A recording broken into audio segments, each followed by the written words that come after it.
What's up, everybody? Everybody enjoying Summit, I hope?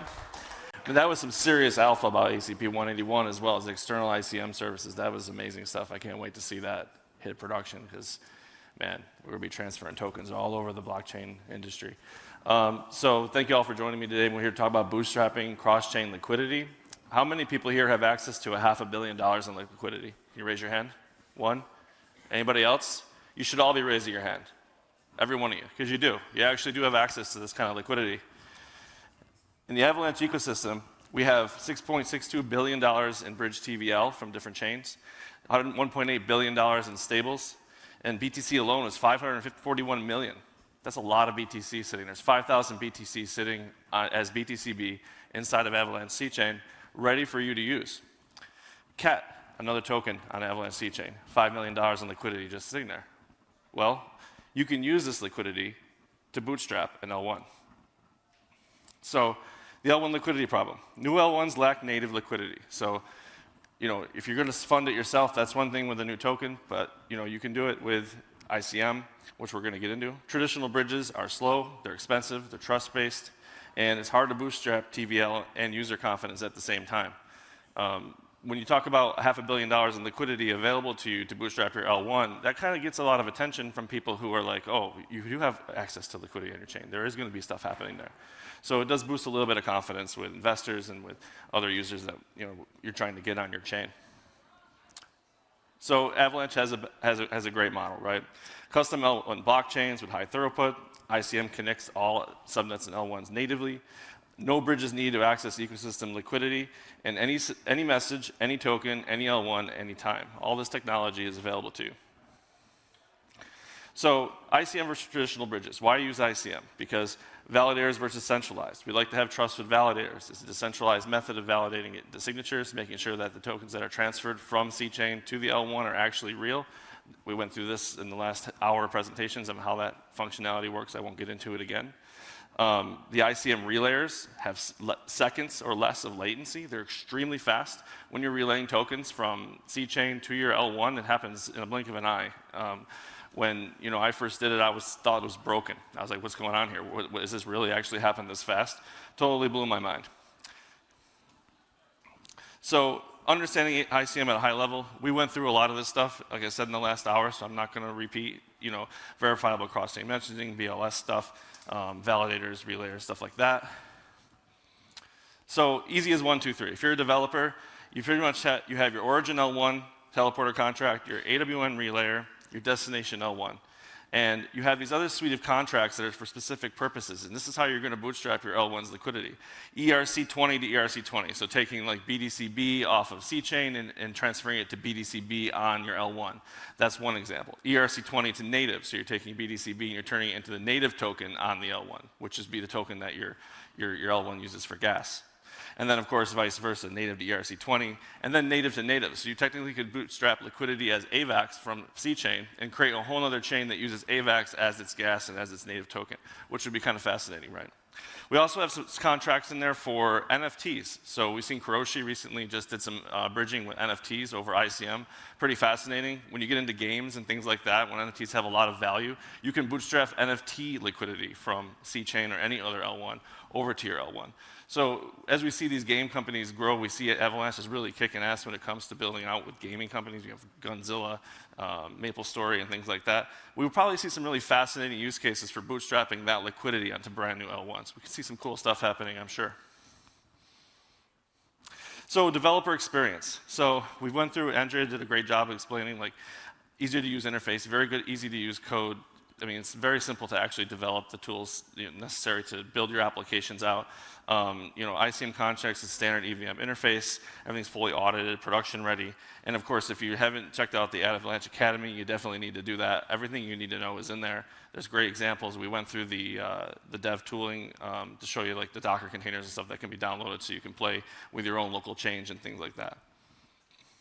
So what can you do? Well, stablecoins. L1s tapping C-Chain DEX liquidity. You can have a L1 that's powered by USDT, USDC, AUSD, any of these. Builder by BlackRock. You could take that liquidity and you could bootstrap it to an L1 as its native gas token or as another token on the L1 and let people use that to conduct games, whatever your L1's purpose is. L1s can access gaming NFT markets. Cross-chain DAOs, super fascinating to see how cross-chain DAOs would work, where you have governance happening over ICM with governance tokens, and composable connected dApps, right? So we want to make sure that our users are having a great experience. So this is BTC L1, which is a chain that I had developed and has deployed. This is a good example of how to bootstrap liquidity. In this case, it's kind of a unique example, simply because we're not just bootstrapping liquidity from BTCB on the C chain, we're bootstrapping it from the Bitcoin bridge. Kind of irrelevant to the conversation, but it's important to know that we're going from BTC to BTCB to BTC as a native currency on BTC L1. And that means that anyone that's using that liquidity on BTC L1 can still back it right out through ICM to the native Bitcoin network. So your native Bitcoin essentially becomes usable on an L1 through C chain, which is pretty fascinating, thus tapping into that $500 million in liquidity that you all do have access to.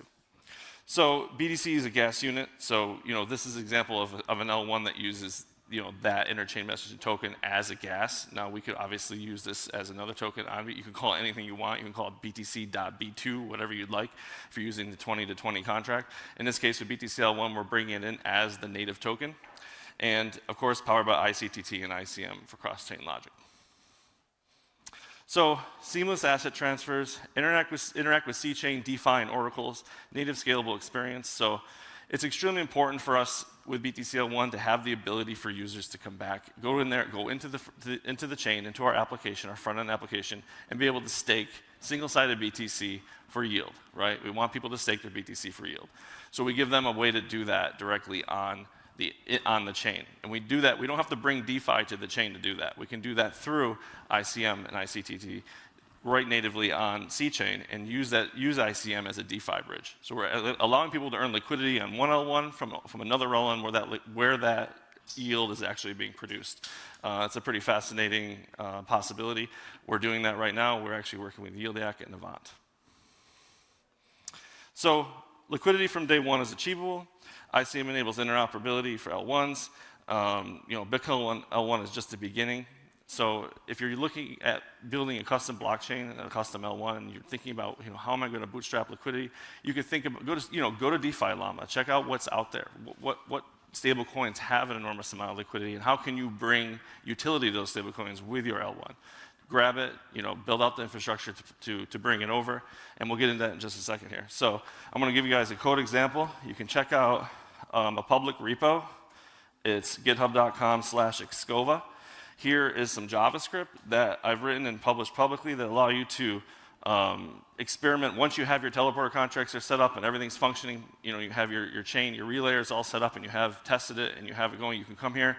You can put into parameters for your home chain, your remote chain, the tokens, all the details that you need to do. And this will walk you through two things. One, it'll actually perform the ICM transaction, so that way you can take ICTT, you can take the token from either, you're seeing this, right? Okay, yeah, so you can take the token from, so in this case, BTCP to native to BTCB, native to USDC, or USDC to native. So this code shows all the JavaScript necessary to actually perform the transaction. It also tests the transaction. It gives you all the details as it's doing it to tell you what tokens, how much, what it was transferred, what the gas was, and it reports back whether the transaction was actually completed or not. So I highly encourage you, if you haven't actually built JavaScript out to interact with ICM, to check this repo out, because it has everything you need to kind of understand how to achieve that. Some of the things to really kind of be aware of when you're bridging tokens. So when you're using ICTT and you're using tokens like BTCB or USDC, these tokens have different decimal places than your native tokens, right? And regular ERC20s are typically 18 decimals. USDC is 6 decimals, BTCB is 8 decimals. This is going to create some math complexities when you're taking an 8 decimal token and you're bridging it over to an 18 decimal token. So there is an allowance in here for that float. So that way, it's not going to be absolutely perfect when you do it over. It's going to be very small, very small amount will be slightly different.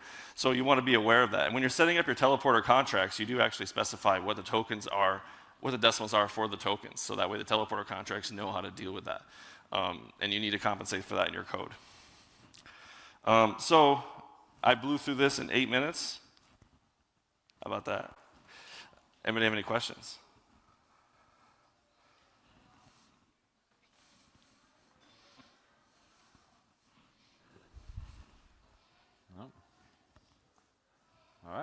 Okay. Lastly, the tech is real, folks. Go check it out. Thank you very much. Thank you.